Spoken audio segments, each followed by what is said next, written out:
guys, I'm Tanya, and for all of you who don't know me, I am an international student who is now in Canada to pursue her post-graduation course in advertising. आज हमारे साथ है एक special guest. Hi guys, my name is Mir Waleed. I am a vlogger, YouTuber, and I make vlogs about student life in the UK.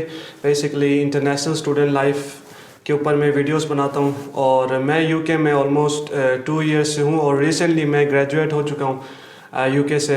मैंने electrical and electronics engineering में bachelors किया है और यूके में मैं मैनचेस्टर मेट्रोपॉलिटन में पढ़ता था और मैं वहाँ से अब ग्रेजुएट हो चुका हूँ। Mir is going to be joining us for today's video, and we are going to be talking about the comparison between Canada and UK and just giving you a little more detail about both these countries ताकि आप अपना decision ले सके। क्योंकि मुझे पता है when I was making a choice, when I was deciding where to study internationally, I was very confused and Canada and UK were my top countries where I wanted to be. So we are just going to be clearing some doubts regarding that today. तो let's begin. मेरा first question and the most important question would B regarding the cost. जो post graduation courses जो maximum people Canada में करने आते हैं उसका cost होता है 18,000 से 19,000 Canadian dollars which is like 8 to 9 lakh rupees. And यही हम यूके के लिए जानना चाहते हैं क्या कॉस्ट है। तो cost of education university to university पे वेरी करती है। आई मीन कि अगर आप ऑक्सफोर्ड यूनिवर्सिटी जा रहे हैं तो जाहिर है उसकी कॉस्ट बहुत ज़्यादा है। अगर आप मिड रेंज यूनिवर्सिटीज़ में जाते हैं तो इट्स अबाउट 12,000 पाउंड से लेके 18,000 पाउंड तक पर ईयर आपकी फ़ीस है।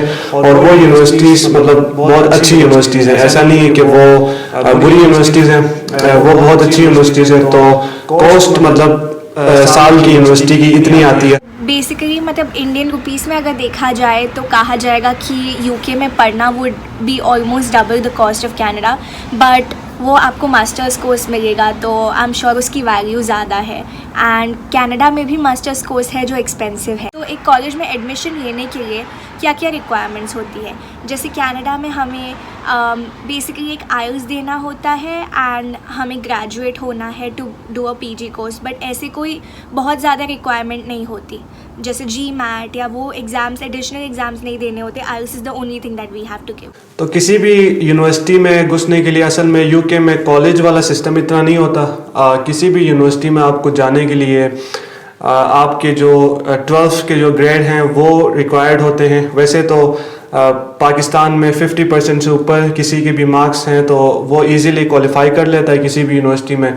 अगर आपके मार्क्स कम है तो you can do a foundation year जो कि यूनिवर्सिटी में ही होता है। यूके में ऑलमोस्ट 8 months to 1 year का ये कोर्स होता है, तो इससे आपकी रिक्वायरमेंट पूरी हो जाती है। Then you can continue your degree, यानी कि जो आप बैचलर्स करने जा रहे हैं उसके बारे में फिर आप आगे मतलब फर्दर कंटिन्यू कर सकते हैं।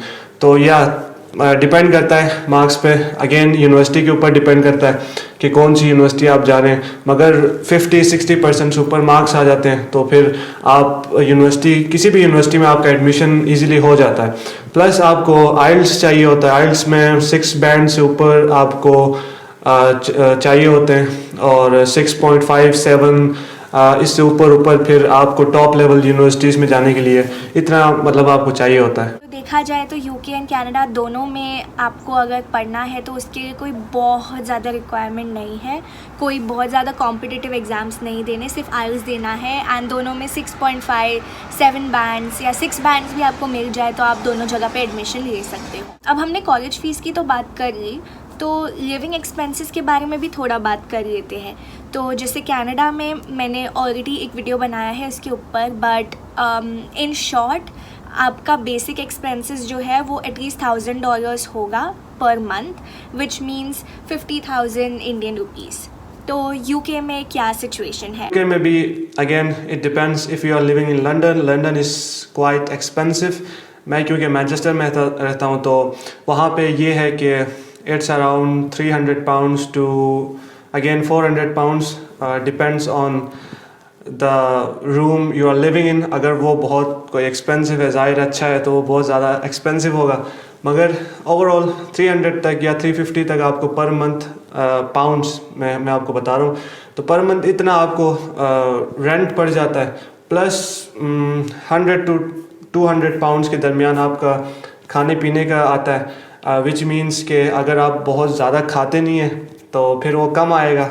जाहिर सी बात है, कुछ लोगों को जो है वो बाहर खाने का शौक़ होता है, दोस्तों के साथ खाते हैं, तो वो सारा मिला के अराउंड 500 पाउंड्स पर मंथ आप इजीली सरवाइव कर सकते हैं। सो दैट मीन्स कि अगेन लिविंग कॉस्ट भी यूके एंड कनाडा का काफ़ी सिमिलर है। दोनों में आपको इंडियन रुपीस में 50,000 से 60,000 शेड करने पड़ेंगे। नाउ अब ये पैसे हम कमाए कैसे, तो आते हैं अगेन एक बहुत ही इम्पॉर्टेंट और एक क्वेश्चन जो सब पूछते हैं, which is part time jobs. So what's the scope of part time jobs in UK? Canada में तो सब जानते हैं कि हर कोई पार्ट टाइम जॉब करता है एंड इतना मुश्किल नहीं है मिलना।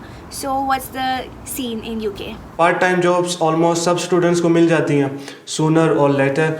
असल में डिपेंड करता है कि आप कितना टाइम लगाते हैं ढूंढने में। जॉब्स होती हैं, मगर ज़्यादातर स्टूडेंट्स की यही कोशिश होती है कि वो अच्छी वेज में जॉब करें, मींस के जो मिनिमम गवर्नमेंट देती है वेज, विच इज़ डिपेंड करता है एज पे। Age factor is important. अगर आप मे बी 20 साल के हैं या उससे छोटे हैं तो अराउंड 6 पाउंड है, तो फिर उससे फिर 21 के हो जाएंगे, फिर इट्स 7 पाउंड, फिर 23, 24, 8 पाउंड समथिंग।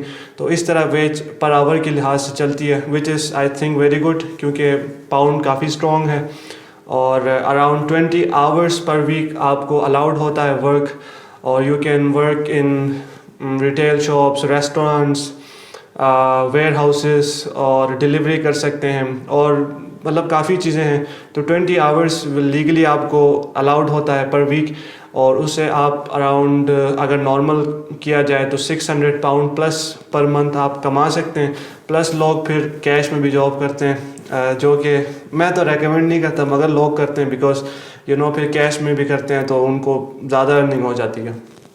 अगेन ये सुन के काफ़ी सिमिलैरिटी लगी मुझे यूके एंड कनाडा में। इवन कनाडा में आप अराउंड $1,000 कमा सकते हो अगर आप 20 आवर्स काम करो, एंड आप यूके में अराउंड 600 पाउंड्स कमा सकते हो, विच इज़ एक ऑलमोस्ट द सेम। यहाँ पे भी लोग कैश में जॉब करते हैं, यहाँ पे भी सबकी सेम स्ट्रगल्स हैं। So yeah I think we both pretty much relate to each other struggle. And by the way, नवंबर के महीने में आज बहुत रेयर होता है ये, पर आज 20 डिग्रीज़ था, which is why I decided to shoot this video outdoor. अभी टाइम हुआ है 5:30 and the sun is already setting, and या यहाँ पे विंटर्स में सनसेट बहुत जल्दी हो जाता है। So I think I have to take this video inside the house now and continue over there. तो अब हम आ गए अंदर, एंड हमने इतनी बात कर दी about how weird the Canadian weather is. बहुत जल्दी सनसेट हो जाता है विंटर्स में, बहुत ठंड होती है, बहुत एक्सट्रीम क्लाइमेट है। नाउ आप हर्ड कि यूके का वेदर कंपैरेटिवली काफ़ी फेवरेबल है।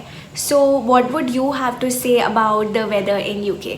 तो वेदर यार काफ़ी किसी को अच्छा लगता है, किसी को बुरा, मगर मुझे अच्छा लगता था। But the weather is like around 8 months जो है ना सही सर्दी रहती है। मतलब जो कनाडा में होता है इस तरह की सर्दी नहीं होती, बर्फ़ कम ही पड़ती है, मगर हर वक्त हवा चल रही होती है, यू नो विंडी, क्लाउडी, बारिशें। तो most of the time it's रेनी।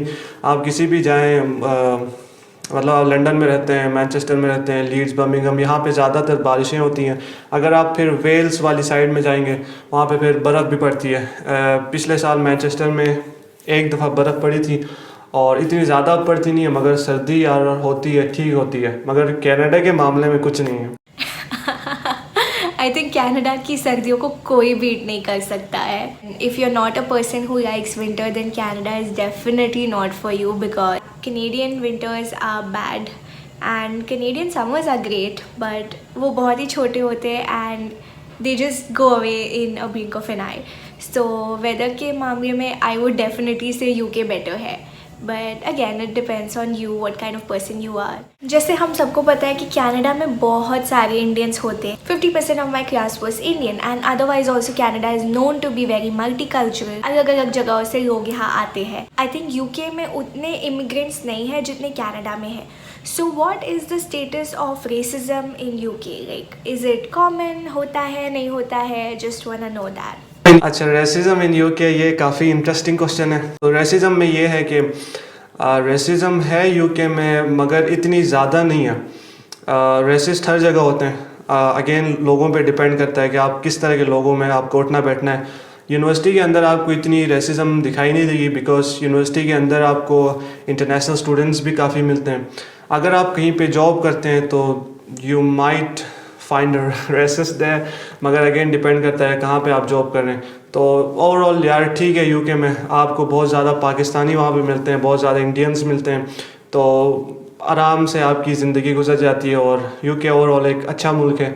अगर फर्दर आपको इस बारे में मतलब जानना है तो मेरे चैनल में ओवर 200+ वीडियोस मैंने यूके स्टूडेंट लाइफ के ऊपर बनाई है, तो मेरा चैनल आप विज़िट करके फर्दर इन्फॉर्मेशन आपको मिल सकती है। तो एक बहुत इम्पॉर्टेंट क्वेश्चन जो लोगों का होता है वो ये है कि जब हमारी पढ़ाई ख़त्म हो जाए तब हमें जॉब मिलेगी क्या यहाँ पे, क्या पीआर का स्कोप है, what is the opportunity after studying anywhere internationally. So Canada में जैसे हमें पता है कि compare to all of the other countries PR लेना थोड़ा ईजी है एंड जॉब्स भी मिल जाते हैं। So how is UK in that matter?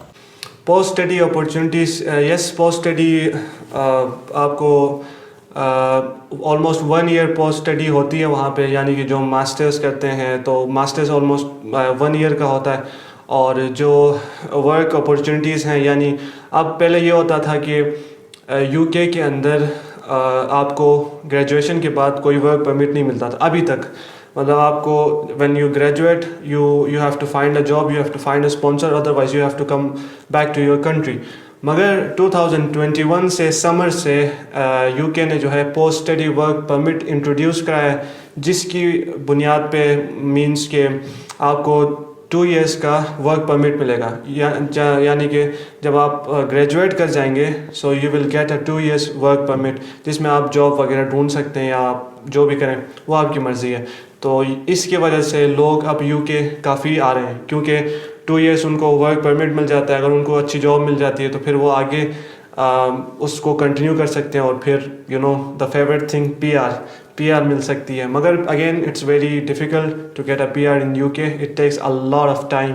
तो ये जो आपने 2021 के नए रूल के बारे में बताया वो काफ़ी इन्फॉर्मेटिव था मेरे लिए, and that's definitely something which all of our viewers should know and that should help them make a decision. Mean मुझे थोड़ा सा और एलैबोरेशन चाहिए इन नोइंग कि how is the PR procedure for UK.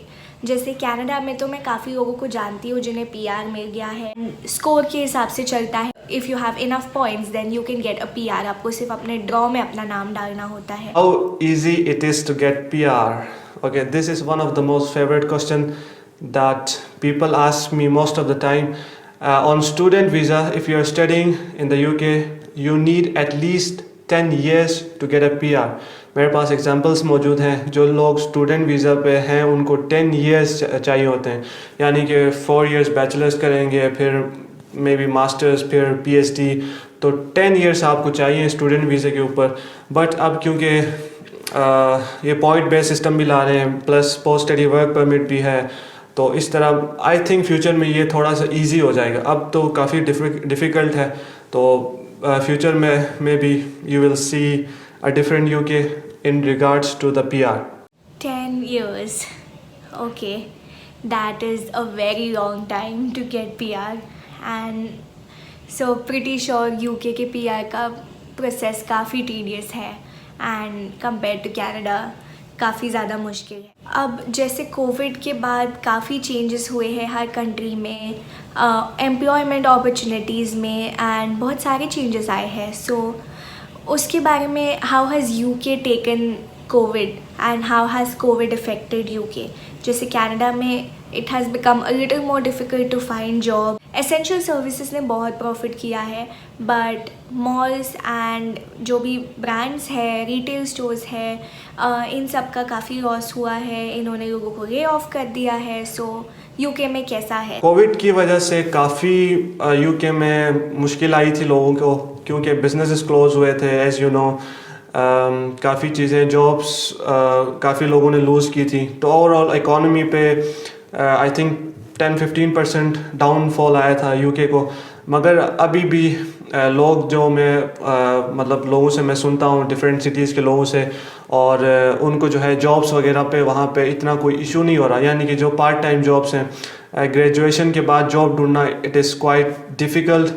जहाँ तक मेरी इंफॉर्मेशन है ओवरऑल आपको 1000 स्पॉन्सर जॉब्स होती हैं ऑल ओवर द यूके, और इंटरनेशनल स्टूडेंट इतना ज़्यादा होता है, सो इट्स क्वाइट डिफ़िकल्ट। मगर अब पोस्ट स्टडी वर्क परमिट आ रहा है 2021 से, so it will be quite easy to survive in the UK for at least 2 years. If you don't find a job, it's still viable to stay in the UK, क्योंकि आपके पास job नहीं है मगर आपके पास visa है, तो आप part time job तो कर सकते हैं। तो यस, थोड़ी सी सिचुएशन ऊपर नीचे हुई है कोविड की वजह से, मगर overall it's good. This was very informative and मुझे आज काफ़ी नई चीज़ें पता चली है and I am pretty sure viewers को भी बहुत इन्फॉर्मेशन मिला होगा। Now my last question would be, are there any tips or any suggestions that you would like to give us about UK and about international education? मैं सब दोस्तों को जो देखने वाले हैं मैं उन सबको ये कहूँगा कि before going to UK, before applying to the UK, must do research और यूके के बारे में जानें, यूनिवर्सिटीज़ के बारे में जानें, उनके सिस्टम के बारे में थोड़ी बहुत रिसर्च करें। एक इम्पॉर्टेंट पॉइंट यहाँ पे ये है कि अपनी एकोमोडेशन जो है यहाँ से फ़ाइनल करके जाएं, यानी कि आप जिस कंट्री में बैठे हैं यूके जाने से पहले ये सारी चीज़ें आपने करनी है। जाते ही वहाँ पे आपने जॉब ढूंढनी है, अगर आपको फाइनेंशियल इश्यूज़ हैं तो ये चीज़ें बहुत इंपॉर्टेंट है। मोर ओवर अगर आपने जानना है यूके के बारे में तो मेरे चैनल में कंटेंट भरा हुआ है, हर चीज़ के बारे में मैंने बताया हुआ है, A to Z एवरीथिंग मैंने यूके के बारे में कवर किया हुआ है, तो आप मेरे चैनल को भी देख सकते हैं। मुझे इंस्टाग्राम में भी मैसेज कर सकते हैं, पूछ सकते हैं, कमेंट्स करें मेरे चैनल में आके, तो I will try my best to help you guys. और मुझे लगता है कि आपको ये वीडियो अच्छी लगी होगी, तो तानिया के चैनल को भी सब्सक्राइब करें, क्योंकि एक वीडियो मैंने तानिया के साथ बनाई हुई है मेरे चैनल में, तो you can watch that video as well, क्योंकि because Tania has explained everything about the Canada. Thank you, Mir, for this informative video. It was so great talking to you and know a little more about the UK. Thank you guys for watching this video. I'm going to put all the links down in the description, and like Mir mentioned, हम दोनों ने एक video उनके channel पे भी बनाया है, तो वो भी डिस्क्रिप्शन में है, हमारे सोशल मीडिया प्रोफाइल्स डिस्क्रिप्शन में है, and yeah, do check them out and let me know what you think in the comment section below. Don't forget to like, comment and subscribe to my channel, and I'll see you guys in another video. Till then, take care. Bye bye.